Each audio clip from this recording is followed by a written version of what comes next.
So today's session basically financial reporting. Section C is the target. Um, One thing that you need to understand is that in section C, and you probably know about this as well, you will get questions on single entity financial statements. You will get questions on consolidation. You will get questions on ratio interpretation, right? Basically 2 out of 3. Yes. So the thing is, we have to understand that in this situation, we will be mainly looking at the area related to, in today's class, actually, just a second, guys, there's a small, okay, yeah. So basically, we'll be looking at single entity financial statement questions today, right? One question, obviously, we don't have the time to look at multiple questions, but one question, which is Moby. The reason why I chose this question is because it has construction contracts, which is one of the areas where students struggle with IFRS 15. It has deferred tax, IS 12. It has leasing, IFRS 16. PPE, you guys know that it's one of the most common areas, right? We will, again, those who were present in yesterday's class for audit, the format is the same. Remember one thing, without knowing what the requirement is of the question, there is no point reading the adjustments, no point reading what the question is about. It's all about the requirement. Guys, this information that is given, that has been given to you is there to help you. Okay? The real deal is in the requirement. So without reading the requirement, if you just start reading the information randomly and start solving it randomly, there's no point. Okay? We have to understand what the requirement is first, and then we'll come back and read the information. Yes, like I told you yesterday as well, there are certain students, when they look at the facts of the case, they just are very eager to know what the case is about. So for them, read the background information, and that's it. Especially in a paper like audit or tax. We'll have tax tomorrow, so I'll tell you more about it in tomorrow's class, but especially in audit, tax, questions, or basically papers where the questions come in a more, you can say informative method. The case is more informative, right? Over here, it's more numerical. The theoretical information is not that much, although we'll find that in the adjustments, right? So, for example, about this question, at the top it says, after preparing a draft statement of profit or loss for the year ended 30th September 20x4. So my year end, first of all, 30th September 20x4, I always put that down at the top. Reason, I need to know what the year end is. A lot of things revolve around the year end. Okay, so we have to make sure that this is something that we know. And adding the year's profit before any adjustments required by notes 1 to 5 to retained earnings. That means the profit has already been calculated. It has already been added to the retained earnings. But there are 5 adjustments, 5 items which have not yet been adjusted. So obviously, if the profit, you can say that's a draft profit, and the draft profit has been added to the retained earnings. So technically, if your profit gets adjusted, your retained earnings will get adjusted as well, right? Says the summarized trial balance of Moby as 30th, as at 3720x3 is, they've given to us, right? I'm going to go and check what the requirement is about. The requirement over here says, prepare a schedule of adjustments required to the retained earnings. Like I said, anything that will affect your profit will affect your retained earnings, right? Of Moby as at 30th September 20x3 as a result of the information in notes 1 to 5 above. That's 8 marks. And then you've got to prepare the statement of financial position for Moby as at 30th September 20x3, which is for 12 marks. SOSHI is not required. Statement of changes in equity and notes are not required. It's a 20-mark question. Guys, remember one thing. Both requirements, I understand the scope of, right? I understand the scope of both of these requirements. Now, one thing that you have to ensure is that whatever journal entries, see, there are two methods of working out the adjustments. One, you either stick to the journal entries, which I prefer doing. So you either stick to the journal entries or you work in a statement form. All right. Obviously, there are students who prefers. I've personally seen students who prefer statement forms more than those who prefer the double entry, because double entry sometimes can get tricky. Okay. So for that reason, I'm going to show you both methods. Do whatever you're comfortable with. We're here to learn. So we're going to learn as much as we can. And obviously, whatever suits you, you do that. Okay. Now I'm going to start from the top. The first requirement is about adjusting the retained earnings, and then you have to prepare the statement of financial position. So right now, I don't really, I won't really bother about SOFP, but because I know that it's a requirement as well. So for example, I just told you that the reason why I chose this question is because there's leasing over here as well. So in leasing, that the liability, year-end liability, has to be split between current and non-current. So when I'm working on that adjustment, I will split it, current, non-current, there and then, so that when I work out the second requirement of statement of financial position, everything has already been sorted out, and I just need to plug in the figures in the format. Okay.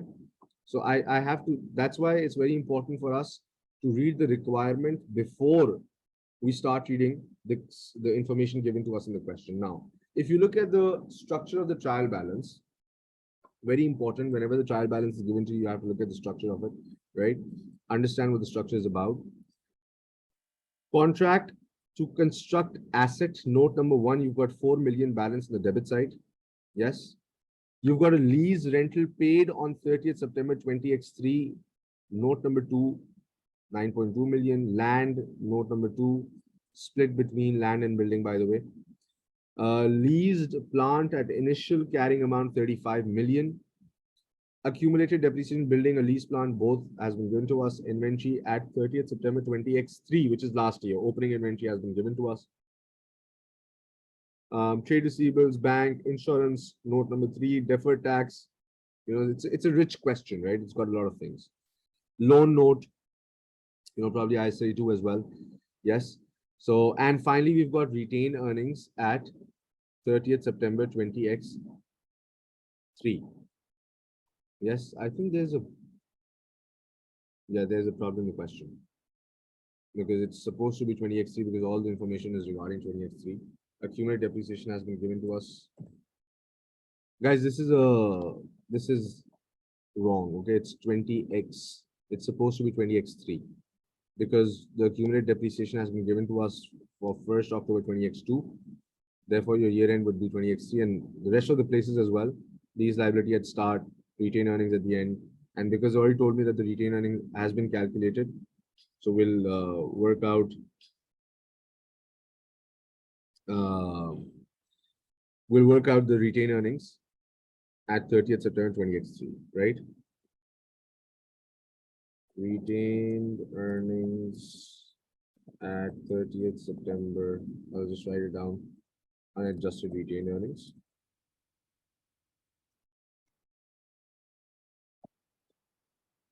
That's how much? 53,250. I'm going to work in thousands only. It's much easier.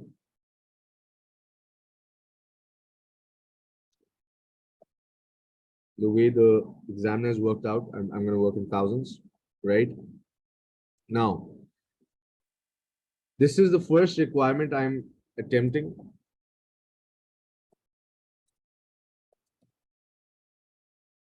So I'm going to do some workings now.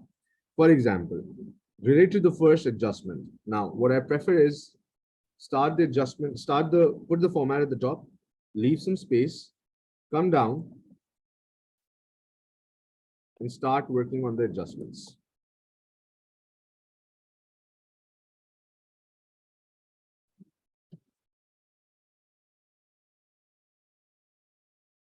The balance in the trial balance is 4 million on the debit side, right? Makes sense. Let's see what it says. During the year, Moby entered into a contract to construct an asset for a customer. The performance obligation is satisfied over the period of time, right? Over time, basically. The balance in the trial balance represents cost incurred to date, 14 million. Value of contract billed, which is work certified and cash received, 10 million. Yes? Now, this is basically what they've done is they've taken the difference and recorded 4 million as the asset. But I don't think that's right. So I'll have to make sure that we adjust it properly. Yeah. It says the contract commenced on 1st October 20x2 and is fixed for a price of $25 million. Remember one thing, that the first step of construction contract as per IFRS 15 is to check whether the overall contract is profitable or not. Because the stage of completion will only apply, stage of completion has been introduced in line with the concept of prudence. Remember that. Stage of completion will only apply if you have profit on the overall contract, because that will allow you to spread according to the stage of completion. Spread the profit, phase out the profit according to the stage of completion. If the overall contract gives you a loss, prudence tells us to record the loss there and then immediately as soon as you've anticipated it, even though you would say that I haven't incurred it yet.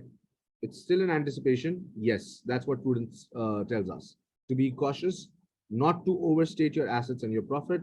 And if you see a loss, you record it at the stage of anticipation only, right? So over here, first thing that I'm going to do is the contract price, which is 25 million. The cost to complete the contract at 30th September 20x3 are estimated at $6 million. So estimated cost, 6 million, and cost incurred to date, 14 million. Overall profit. That means stage of completion concept will apply. Okay, because I need to phase out the profit. Moby's policy is to measure progress. I will only be concerned about the progress, like I said, when I see an overall profit. If I see an overall loss, progress doesn't really matter because I have to book the entire loss there and then. Okay. But guys, these things you need to make sure that you take small notes of, because right now in this case you see a profit. What if in the exam you get a scenario where you see a loss? So these small notes that you'll make, or the talking points that I'm giving you, when you revisit these points, it will help you revise and obviously perform better in the exam, right? Moby's policy is to measure progress based on the work certified as a percentage of the contract price. So far, the value of contract billed, which is work certified as well, and the amount of cash that you've received is $10 million. So what you've billed, you've received it. Okay. Usually what you bill and you still haven't received it, that's trade receivable. Remember that. So I'm telling you this, what you have billed but not yet received is trade receivable. It's not a contract asset. Contract asset is against the value of work you've performed but not yet billed. That's contract asset. So these are stages that you have to understand, right? Which I'm going to show you over here as well. So now you've got an overall profit of 5 million. I believe that in order to compute the stage of completion or the percentage of completion, the value of work certified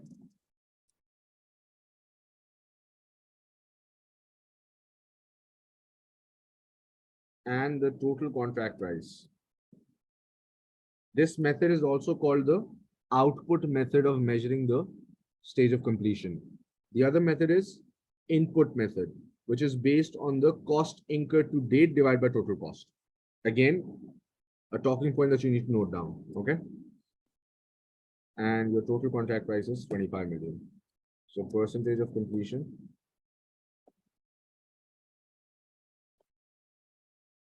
That's 40%. 40% of the contract is complete. Therefore, I can record 40% of the overall profit in my profit and loss. Right? Now, let's try to understand how this will work. Okay? You have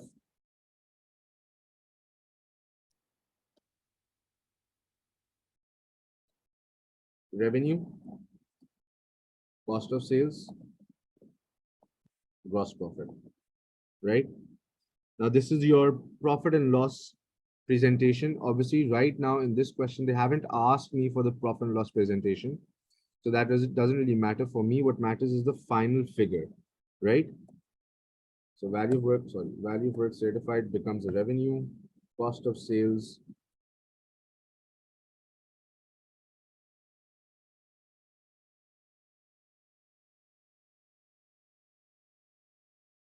would be this, and the gross profit would be 2000. So the gross profit you see is 2000 that needs to be recorded in the gross profit or profit, basically the profit figure with respect to this contract is 2000 that you need to record in the current year, number one. Number two, this is the profit and loss presentation. Now let's work out the SOFP presentation, right?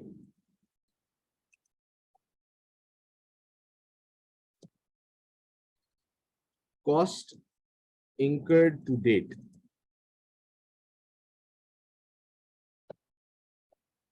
Profit to date. Because by the way, okay, one more thing. Yes, this is a thing where the students make the mistake. Guys, cost incurred to date against, you'll add profit to date, not profit for the year. This is the first year of the contract, therefore profit for the year and profit to date are the same. Please don't make this mistake. Okay? In the SOFP, because SOFP is as at, not for the year, it's as at. So if, for example, you're in the second year of the contract or the third year of the contract, make sure that your figure over here is for the year, whereas the figure over here is as at. As at means cumulative. Okay, so please, this is again a talking point that you need to note down.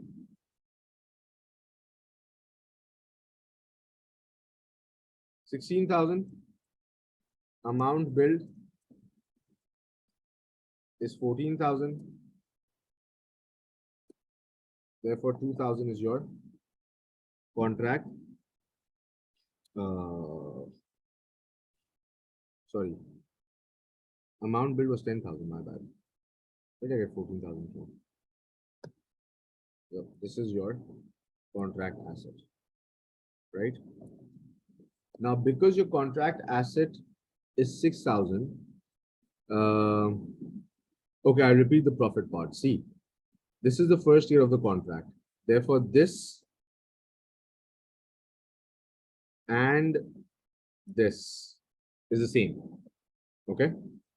If it was second or third year of the contract, you will always record profit based on the difference of cumulative minus whatever has already been recorded in the previous years. So that will give you the profit for the year. Profit for the year for second, third years will not necessarily be the same as profit to date that you record in the SOFP figure, because profit to date means cumulative figure, cumulative of all years that have passed so far. Okay, so this is something that you have to take into consideration. All right, please make sure that you you understand this.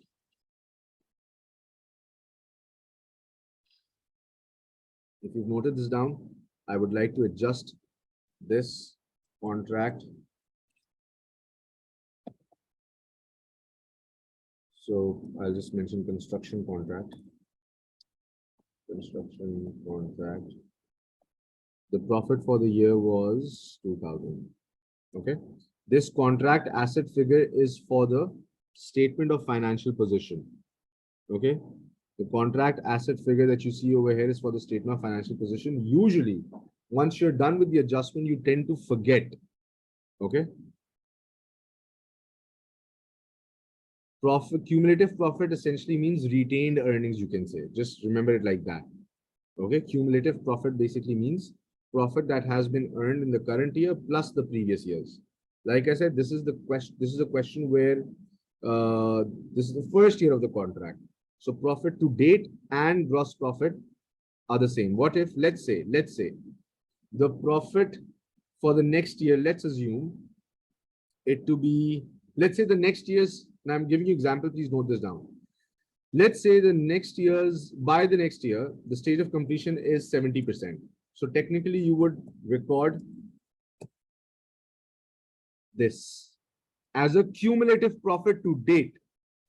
Profit for the year as a result would be this minus this. So profit for the year will be this, but profit to date will be 3,500. That's what I'm talking about. I repeat, assuming next year's stage of completion is 70%. All right. Based on 70%, the profit, cumulative profit that should have been recorded to date is $3,500, $3.5 million, right? Profit for the year is calculated as the difference of profit to date minus whatever has been recorded already in the previous years. So that gives us profit for the year of 1,500 for the second year.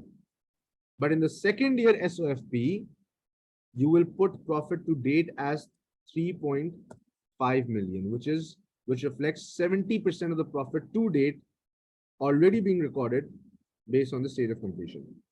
Okay, that's what I'm trying to say. So I've explained it through an example. You guys can note this down.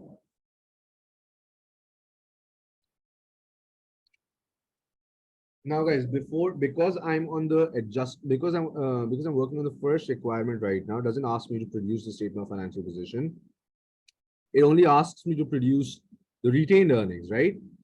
As a result, what I'm going to do is, because while I'm working on the adjustments, I need to come up with both statement of financial position figures as well as figures that will adjust your retained earnings. It becomes very difficult once you've worked out the adjustment to retain that information and to retain the placement of the relevant number on the Excel sheet for the next requirement, for example, right? So what I usually do is I tend to put a asterisk against the numbers that I still have to adjust. For example, I didn't put a asterisk against the gross profit. Why? Because I've already placed it in the pro forma. Okay, so that is already done. I still have to place the contract asset in the pro forma of the statement of financial position, which I'm not working on right now. Yes, so I've just put a asterisk for my reference that when I look at the adjustments again for the statement of financial position, I know exactly where to look at, and I'll be looking for a asterisk. Okay, if you don't feel comfortable with the asterisk, make it bold, underline it, indent it, whatever you want to do. Whatever tools you'll have at your disposal, you can use that only. Okay, asterisk will obviously be at disposal, so you can use it. It's very easy. Okay, now next, adjustment number 2, which is NCA, non-current assets.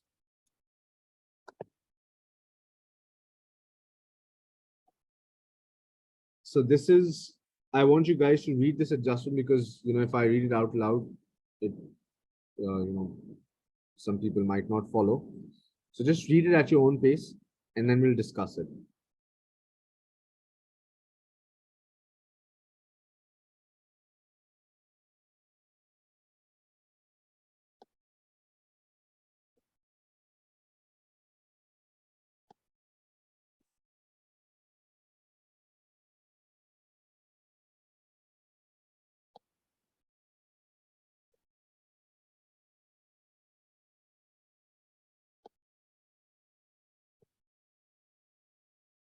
All the relevant information I'm highlighting, okay?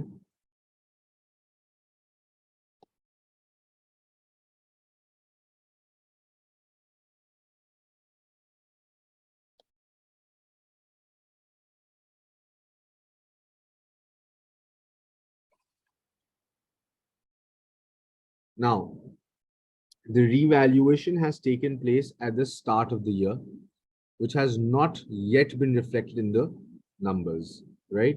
So we've got to work out our revaluation. How? Let's try to understand that. The data that has been given to us, land and building, these two are separate things. Why? Because land is not depreciated. Land is a non-depreciable asset, right?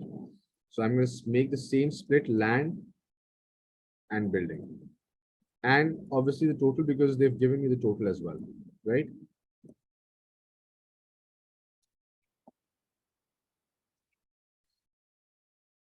These formatting things that I'm doing, centering it out, or making it bold, that's not required for your exam. So don't bother about it. I'm just doing it because I'm presenting this answer to you guys. So I just want to make sure that it's presentable and it's something that you understand. But yes, one thing that I've noticed when I'm checking the answers of my students, what they do is, initially they just fill in as much of the Excel sheet as they can, and they do it horizontally. Guys, horizontal is not convenient, even for the examiner, right? Because they're taking a snapshot of it. It's better to work on it vertically, keep a vertical flow to your workings, and that's it. Okay. You've got the cost of 12 million, 48 million, and therefore the total of the two. Yes. Accumulated depreciation. Should I allocate any accumulated depreciation in land? Obviously not. It's a non-depreciable asset.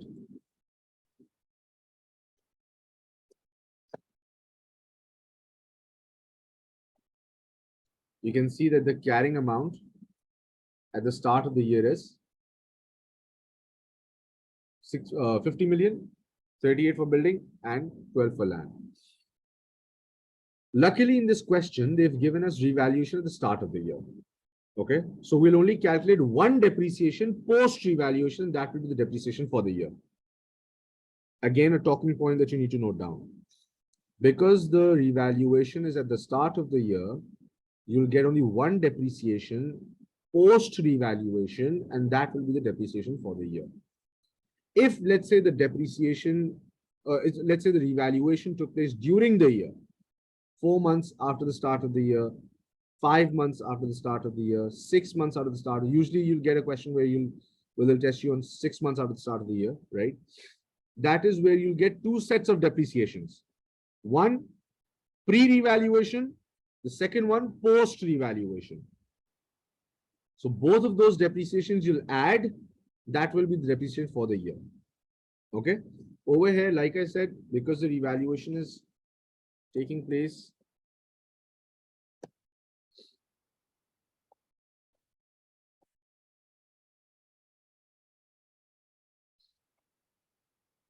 at the start of the year. So the revaluation, I guess 16 million, and what is it? 1638.4. Yes. So 16 and 38,400. Right? Revaluation by. So that's a revaluation surplus you will create. Again, like I said, the first adjustment that you saw over here, gross profit of 2,000, contract asset of 6,000, right? Because obviously 4,000 was already recorded on the debit side of the trial balance. I just need to park a double entry of 2,000 on the debit as a contract asset and 2,000 on the credit as a profit direct net entry. That I'm telling you the net double entry. Okay. So contract asset debit by 2,000 and profit credit by 2,000. That's a net entry for this adjustment. Why 2,000? Because a debit is already there in the trial balance of 4,000, right? Over here, I can show you the double entry. You will, in fact, I will show you the double entry. It will make it easy for you. Accumulated depreciation for the building side. But guys, remember that for building and for land, you'll record separate entries because these are two separate classes of assets, right? And revaluation surplus. For land, it's going to be land, cost account, and revaluation surplus. Okay. Now, again, I've shown you the double entry, but like I said, just to be more flexible, first I will work out all the adjustments, and then I'm going to show you what figures to place where exactly. Okay. Now, revaluation, that's done. Now I need to depreciate the asset. Okay. Depreciation, should I apply that on land? Obviously not, right? 16 years are left for building. That's what the question tells me. So divide by 16.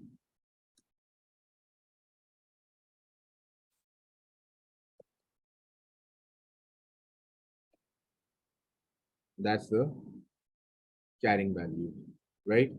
Now you see that the depreciation of 2.4 million needs to be charged to the, that's the total carrying value, by the way, 52 million. Remember that. That will go in your statement of financial position. Okay. Number one. Number two, depreciation of 2.4 million should simply be charged to the retained earnings in this case. So we'll just do that.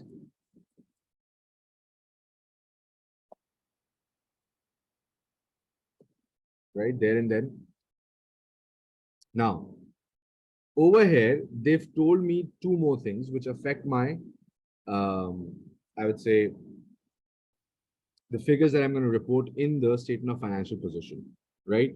One is basically the revaluation surplus, right? And second is the carrying amount.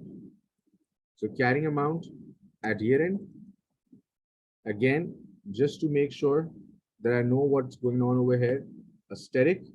And the reason why I'm not putting asterisk against the 4.4 million over here is because I still need to work out the deferred tax. Steric is always, steric or whatever markings you want to make is always, we always put it against the final figure. Final means that after that, there's no other figure, okay? So that's the final figure you put it. So right now I haven't worked out the deferred tax, therefore,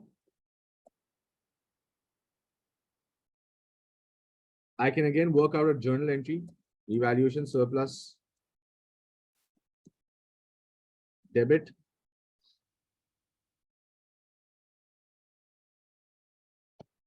and deferred tax liability credit. So your net revaluation surplus that will, or that should be recorded in the statement of financial position, again asterisk, 4,400, 4.4 million minus, right? So this allows me to work out the relevant figures. I'm going to put it asterisk on DTL as well, because DTL, I believe that's not the only adjustment on deferred tax, because they gave me on deferred tax note number 4. So there is more to the deferred tax that will obviously be affected by this revaluation as well. So I'll just put it so that later on when I refer to the, when I work on the note 4, I know exactly that I have to work with revaluation. I have to revisit the revaluation surplus part as well. Okay. Now, the next paragraph talks about the leased plant. Same adjustment, but a leased plant.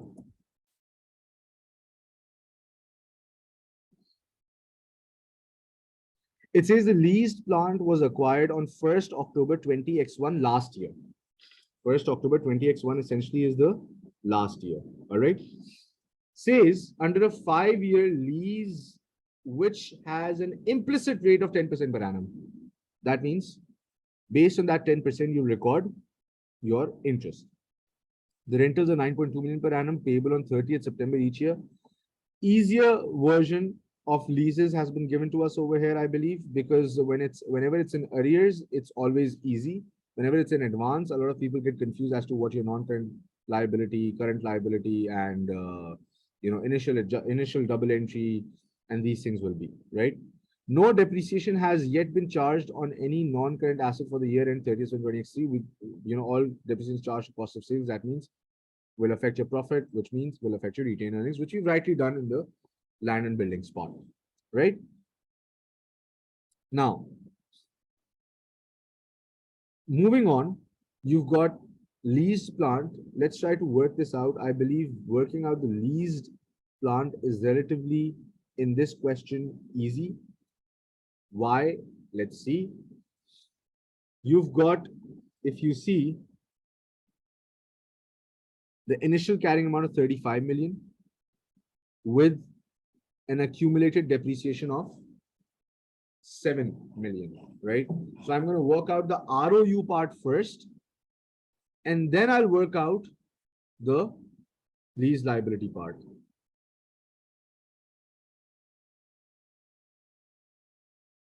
Right of use at cost. I'll call it cost. 35. Accumulated depreciation 7. That's simply 28, right? Because they said that it's a 5-year lease, and I'm now giving you more talking points. They haven't given me the life of the asset, number one. If, for example, they gave me the life of the asset, I would have worked out the depreciation on lower of life and lease. Okay. Number one. Number two, no information on down payments or anything like that, which definitely does not affect your ROU. It affects your lease liability. No information on incidental costs. So nothing that will affect your ROU apart from this 35 million. Depreciation is straight line because it's straight of a 5-year lease. I have to depreciate over straight line, right? So another depreciation for the year will be 7, and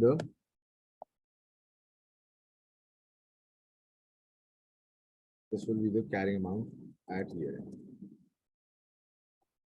If you plan to report one single figure in the SOFP, add 21 and 52, that will give you 73. Okay. If you plan to report separately, although it's recommended, the presentational method says that you need to report one single figure as PPE, and then in the breakdown, in the disclosures, you break it down into owned and leased. Okay. So what I'm going to do is I'm going to remove these sterics, because at that time I didn't read the information. So I put a steric, but now I've read more information. More information has come to light. So I'm going to make it more presentable. I'm going to say that carrying amount of PPE at year end.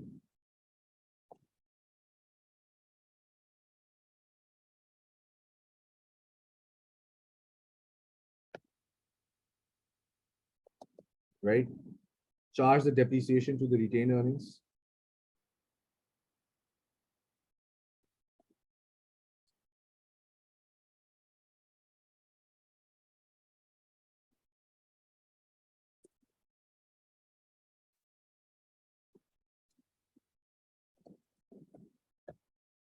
Right? Now, if you look at the trial balance, the ROU side was fine. There was nothing wrong with the ROU side, but lease rental paid, they've already debited 9.2 million. We know that this 9.2 million, which is the lease rental, is split between principal repayment and interest. And only interest is charged to the profit and loss, essentially retained earnings as per this question, right? So we need to adjust it.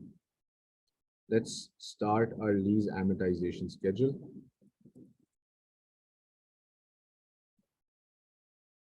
Amortization schedule. The date at which you entered the lease, the balance at start, the rentals that you're paying, the interest that you have, the decrease in lease liability principal amount, decrease in principal amount, and then the balance at end. Okay. These are a few headings. Usually what I tend to do is, now again a talking point. If it's rentals paid in advance, to make sure that my mathematical figures are right, are accurate, I swap the decrease in principal with interest expense. That means interest expense will come after decrease in principal. Because essentially when you make the advance payment, because of that first payment, the first payment is pure decrease in principal. and there is not even a single penny of interest on it, because it's just like taking the loan and then paying a chunk of it back. Okay, so that's how advance works. Right now, we're not working for the advance, we're working for arrears, right? So let's see how to work this out. I'm going to start if you look at the trial balance again, right? They have already given you the lease liability at 1st October of 29,300. Okay. So you will, in the exam, if such information is given to you, you will start from this figure only. Usually what I do is I don't tend to write down the date of the year. I tend to write down the date of the payment. So my payment is on 30th of September 20x3, for which the balance at start was 29,300, right? But I will try and reproduce this figure just for the sake of understanding. Let's see.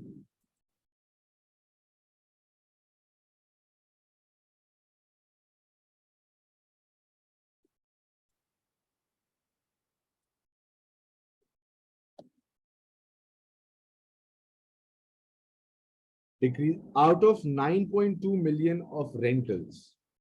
If you've got 3.5 million of interest, that means the remaining is a principal repayment.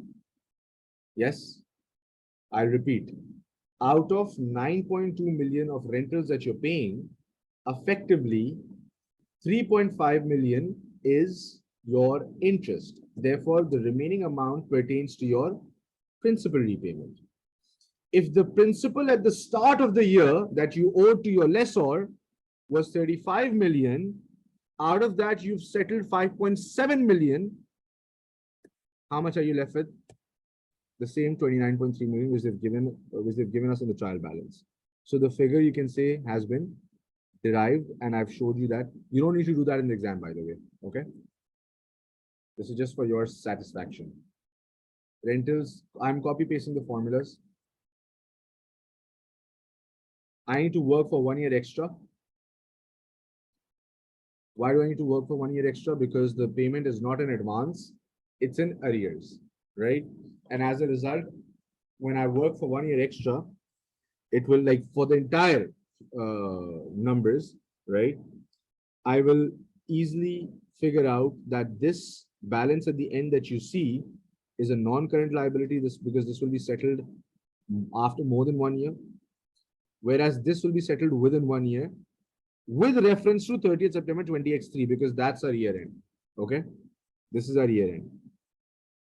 Interest expense to be charged to the profit and loss, essentially to be deducted from the retained earnings as per our question, is 2930, whereas these two figures are relevant. So 2930, I'm adjusting there and then, so I don't need to put a static on it.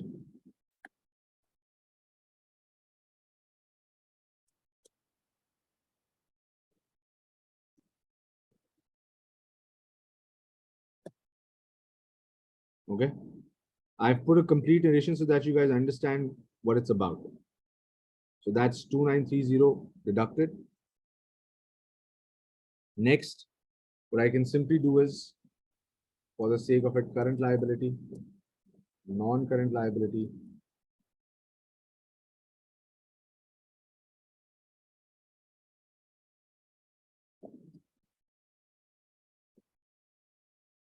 steric. Why steric? So that I know exactly what figures I have to. Like I said, my year end is what? 30th September 20x3.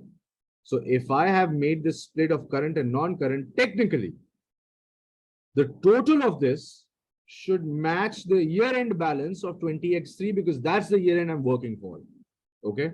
So if I take the total, as you can see, it's the same as the 20x3 year-end balance. Okay. So that means the split is fine. The split is correct. And that's how I'll present it in my statement of financial position. Moving on. I believe this adjustment is done. Adjustment number 2 we're done with. Okay. Moving on to adjustment number 3. Let's see what the third adjustment talks about. I want you guys to read it at your own pace, and then we'll discuss. So adjustment number.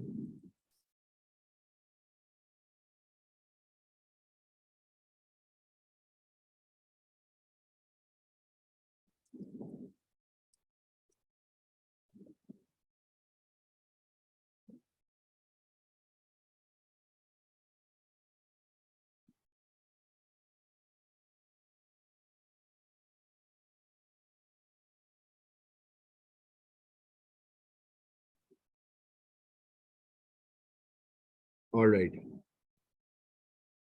Um, a very, I would say, stupid mistake that they've made. Okay, not a mistake; it's an error. It seems like they don't understand how to work out, you know, these things. So we're going to obviously, show them how to work it out, right? It's regarding insurance, self-insurance. There is no, there's no such thing as self-insurance. All right. Self-insurance, the reason why it's not there, the reason why it doesn't exist is because, guys, there is no obligation on you to, um, insure yourself, right? There is no such obligation. If there's no obligation, there's no provision. Simple. There has to be a present obligation and an obligating event because of which you will create a provision. An obligating event could be based on your, your constructive obligation or your legal obligation. But the point is, it's neither of them, right? So although I would say that reverse the entire 400,000, but out of that, uh, 250,000 has already been incurred as an expense, so I can't remove the 250, but I can still remove the 150, which is the difference of the two. Okay. Now for that, I need to check one thing. Look at this. This is what I need to check. There is in the trial balance a credit balance against insurance provision of 150. Simple approach, insurance provision debit, and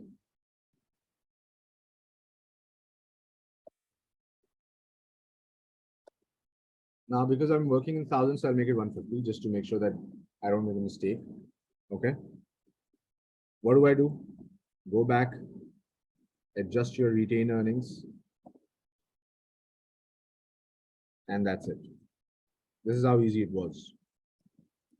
But easy only if you have the right understanding of what to do about a provision. Okay. Because usually students mess it up and they just feel that it's something weird. It's not weird, it's very easy. It's simple provisioning. But to apply the right concepts, you have to understand. I'm not putting a static. I can put a static against if I want to, right? But I won't, because I'll just ignore insurance provision.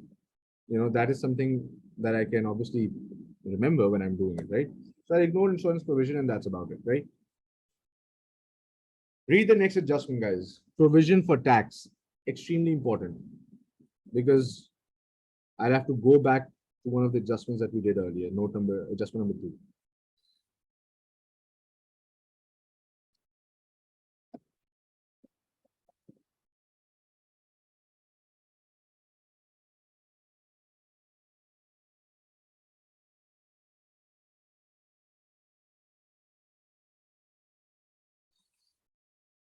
Okay. An year-end provision of 3.4 million is required. No problem. Simple double entry. Very simple double entry. At 30th September 2023, the tax base of Moby's net assets was 24 million, less than the carrying amounts. That means the carrying amounts are higher. If the carrying amounts are higher of the net assets, not net liabilities, but net assets, then technically you get a deferred tax liability. This does not include the effect of the revaluation in the note 2 above. The income tax rate of Moby is 25%. No problem. Before I start talking about the deferred tax, I would like to resolve the issues on current tax. And for that, I need your attention. Why? Because over here, the current tax liability is very simple, 3.4 million, right? So income tax expense debit, you can say, I'm working this out to double entries, 3.4 million, and current tax liability. So this 3.4 million only includes the impact of current tax so far. Remember that income tax expense is not only made up of current tax, it's made up of deferred tax movements as well. Number one. Number two. In this question, they've kept it simple. They haven't really messed up, with you guys with respect to over under provision. What does it mean by over under provision?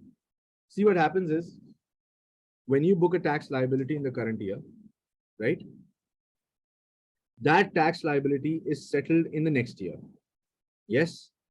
Now, when you settle the tax liability in the next year, right? So for example, let's say this is 20x3, right? So for 20x3, you will settle your liability in 20x4.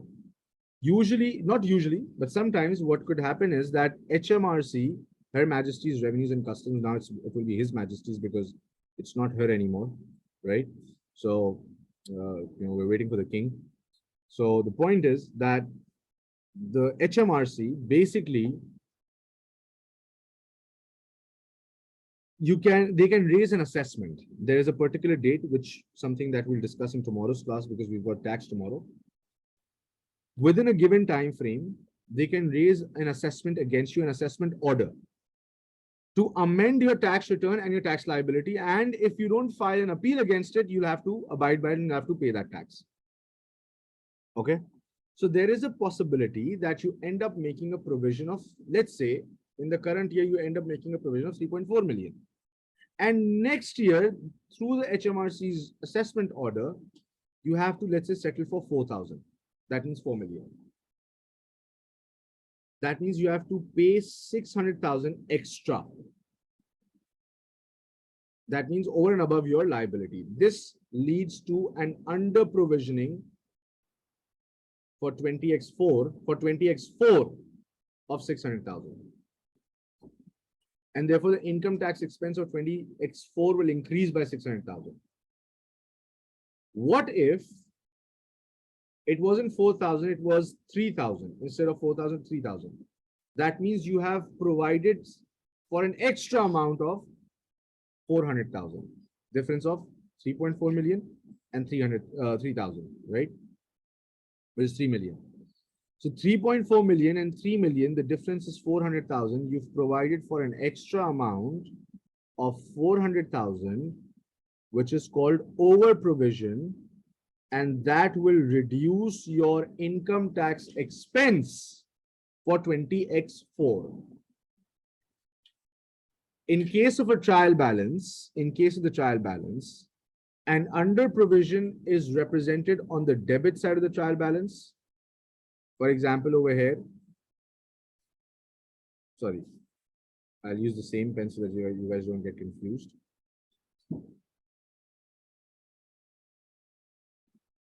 For example, over here, an under provision will be reported. Okay. But if it was an over provision, it would have been reported on the credit side. So a balance on the debit side regarding the tax, if you see it on the trial balance, that means it's an over provision from the last year. A debit balance is an over provision. So a debit balance is an under provision from the last year. A debit balance on the trial balance is an under provision from the last year. And a credit balance is an over provision from the last year. An under provision is an extra expense for this year. An over provision is a reduction in expense against this year. So these two statements you need to note down. Okay.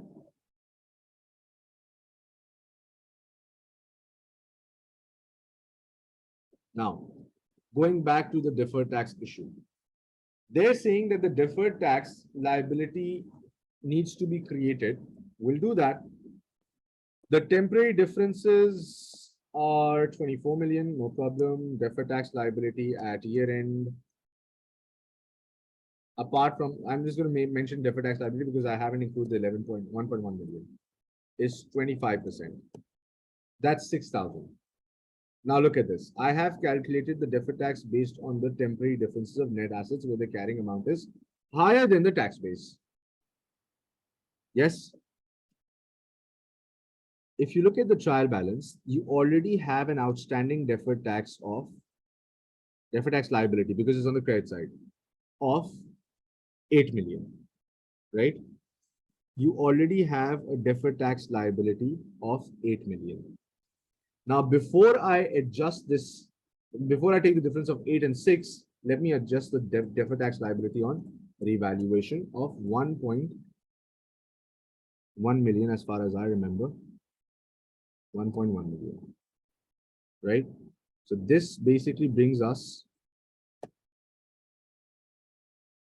to a deferred tax liability at year end of 7.1 million. This brings us, I'll repeat, this brings us to the year end figure of deferred tax liability of 7.1 million. Why did I put asterisk? Because this is the figure that will go in the statement of financial position. Question. What should I do in order to adjust the income tax expense? Like, what movement should I take in order to adjust the income tax expense? For that, you'll have to do some working. Why? Now look at this. Your deferred tax liability at start was 8 million. That means there is a reduction of 900,000 in the deferred tax liability. Guys, please focus what I'm trying to tell you over here because the math over here is slightly tricky.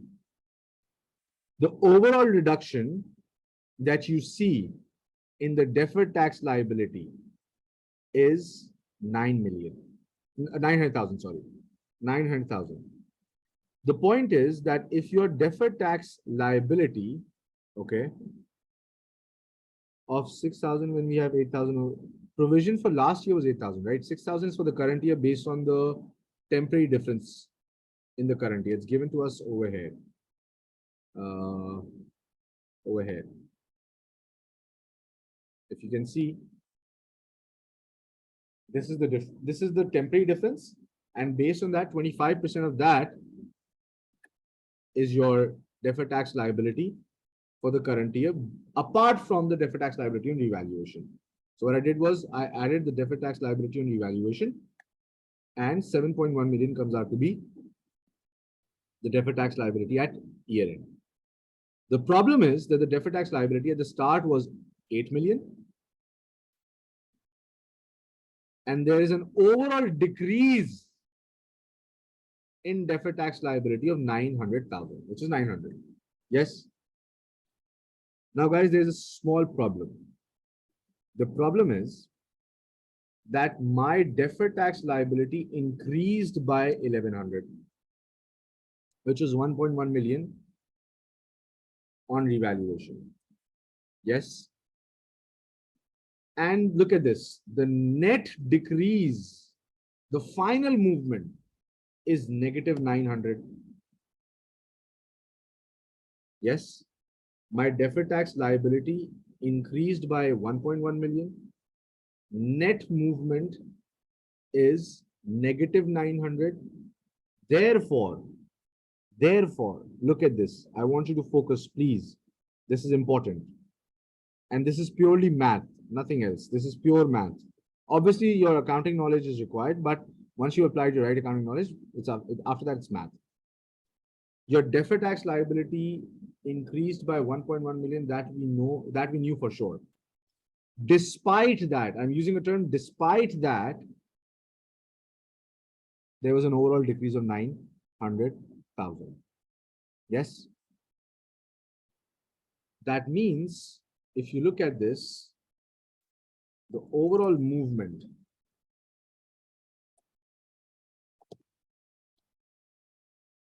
so you can say 1100 plus X is equals to minus 900. Look at this equation, mathematical equation. Guys, obviously math is also required, right? 1100 plus X is equals to minus 900. That's the net movement, right? So in order to get X, minus 1100 minus 900. X is minus 2000. That means there was an overall decrease during the year of negative 2000 in the what? In the P&L. Guys, remember one thing. There's a reason why I'm doing this, and I'll tell you the reason. First, let me tell you the math. Then I'll tell you the reason. Okay? The math is this. So I'm going to show it to you over here. This is the math. Now let me tell you the accounting reason. Reason will always be based on accounting. The reason why I did that was the net decrease is made up of two things, two components. One component is parked. Look at this. One component is parked in the OCI. Any revaluation surplus goes in the OCI. Any deferred tax on revaluation also goes in the OCI. If you take out the financial statements of public listed companies, or if you take out, even if you do questions on a different structure, you know, where they ask you to prepare the entire statement of comprehensive income, and it also includes a revaluation and a deferred tax on revaluation, you'll see that in the OCI, what we park is not just the revaluation surplus. We record the revaluation surplus net of deferred tax. So this deferred tax movement goes in the OCI, which is an increase in the deferred tax liability. Despite that, there is a decrease, overall decrease of 900,000. How is it possible? That means something happened in the profit and loss. Something happened in the profit and loss that led to a positive 1100, which led from a positive 1100 to a negative 900. Make sense? That was a reversal of income tax expense or a reversal of income tax charge of 2 million, which is 2000. Make sense? Therefore, now when I record the income tax expense double entry, like I told you, income tax expense is affected by two things: current tax, deferred tax. For the deferred tax movement, because it's a decrease in liability is reported on the debit side.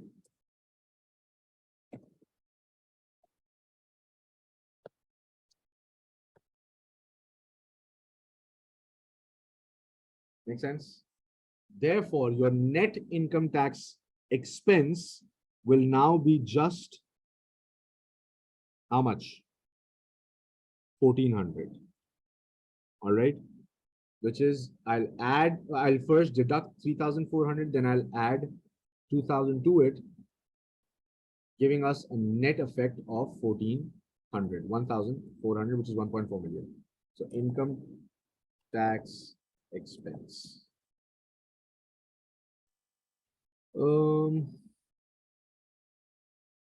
First, it's a negative 3,400 because it's an expense. Then it's a positive 2,000 because it's a reversal of expense. So you can see it's negative 1,400 effectively. I hope that makes sense. Now, read adjustment number.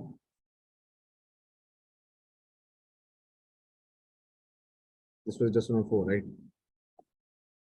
Read adjustment number 5, please, at your own pace.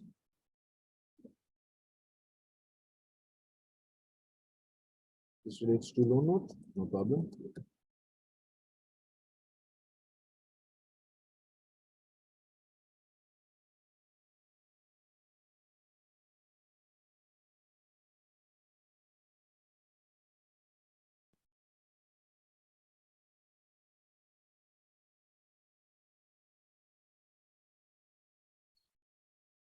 Now it says the $40 million loan note was issued at par on 1st October 2022. No interest will be paid on the loan. No interest will be paid on the loan. Paid. No payments to be made, guys.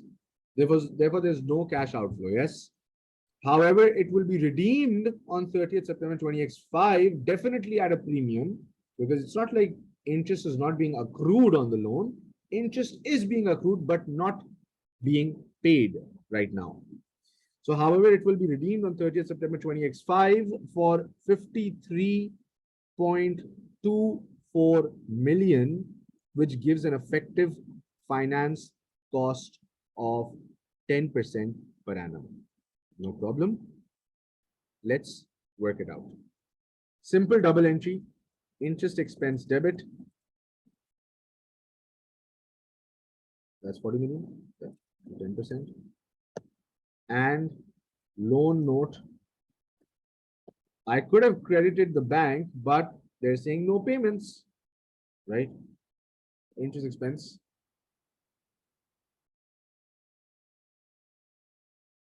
On. And I believe that was my last adjustment. And as you can see, as and when I did my adjustments, right? So, as when I was moving on with the adjustments, I was also adjusting my first requirement. That means unadjusted retained earnings. All I have to do is simple, and I'm done with the first requirement. Okay, so that's adjusted. Now remember, you cannot do this in a question with a different structure where they're asking you to present a statement of comprehensive income, because the figure was already given to me over here. I only had to adjust that figure. That's it. In the statement of comprehensive income, when they give you the statement of comprehensive income from scratch, there is no base figure. And you can see adjustments from every angle. Okay, so that you can't do this in a question where they're asking you to prepare a statement of comprehensive income from scratch. For example, did you see me working on statement of financial position? No, I didn't make the pro forma statement of financial position yet. Why? Because I don't know what the adjustments entail. I need to first work out all the adjustments, then think about a pro forma, what items will come in. For example, did I know that the insurance provision in adjustment number 3 will be removed altogether? No. When I read adjustment number 3, only then I got to know, right? So if they're asking you to prepare something from the scratch, you can't do that. Part B, you can't do that without solving the entire adjustments. Statement of financial position. That's Moby company, right? As at 30th September 20x3.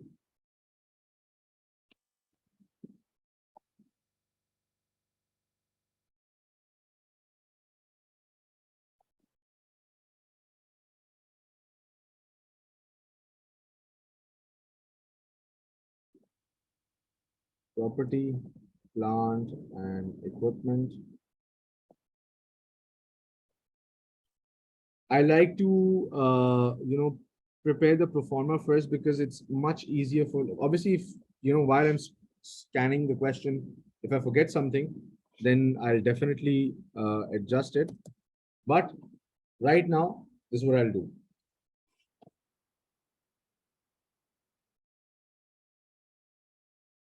Apart from property, plant, and equipment, I don't think there was any other non-current asset.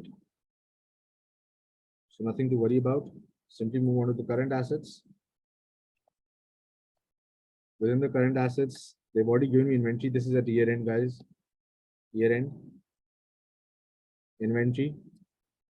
Do I have a bank positive? No, bank is negative. Trade receivables. But I recall there was there any prepayment? I don't think so, but there was a contract asset of 6, if I correctly recall, right? That will give us total assets. What you can do is, once you're on total assets, you can you can complete that just to make sure that you've got one side of it at least. PPE at year end, inventory from the trial balance, inventory trial 56,600, trade receivables from the trial balance, no adjustments were made to the trade receivables, contract asset from R, working.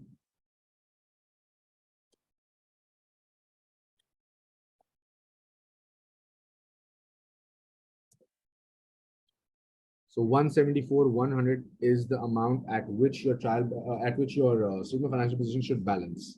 But let's see.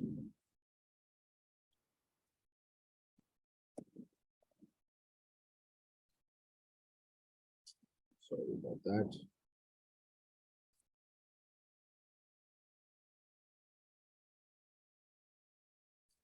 So your equity, you've got equity shares. Any share premium? No, I don't think so. That's 27 million. Then you've got revaluation. No share premium, right? Surplus. Then you've got retained earnings. Revaluation surplus, if I correctly, I'll just take the figure over here. Don't need to work. Right? And retained earnings was from our first requirement. That's total equity, non-current liabilities.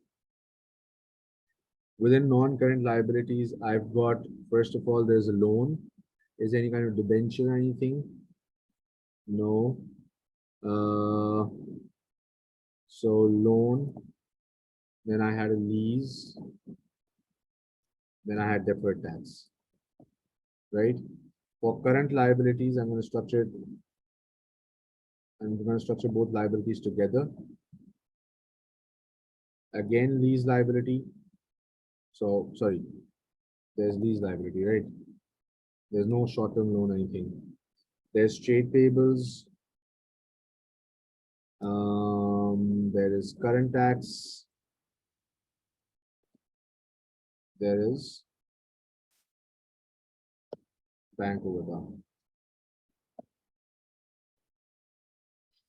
Technically, bank overdraft should come before current tax payable because bank overdraft is repayable on demand, although current tax is something that is already fixed. Okay, so loan was 40 million plus interest of 4 million. Lease liability, let's go back, is, where was it? Sorry, 16,133. Deferred tax, 7,100.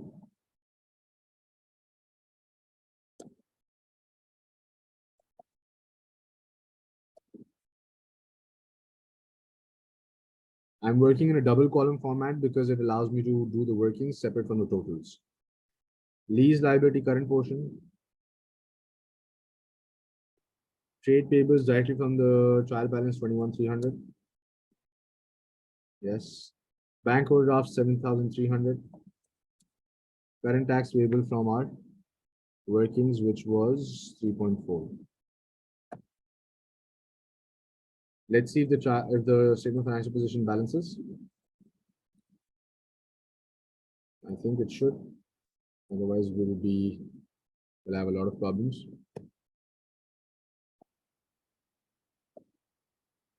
That's total equity and liabilities. The reason why like I said, recommend double entries, I've shown you both, but the reason why I recommend double entries is because if there is an error in the statement of financial position and it doesn't balance, you can easily go back and check your double entry and see if there's any mistake in the double entries, because usually the mistake is in double entries where you guys get it wrong, like you guys not able to balance it. Okay, so that was the question. for today, guys. Next week, I'll see you at the same time for FR, and next week we're doing consolidation. We'll do a question consolidation, and the week after that we'll do uh, the interpretation of financial statements. Okay. All right. If there are any, if you guys have any questions, you can ask me. Otherwise, we'll end the session.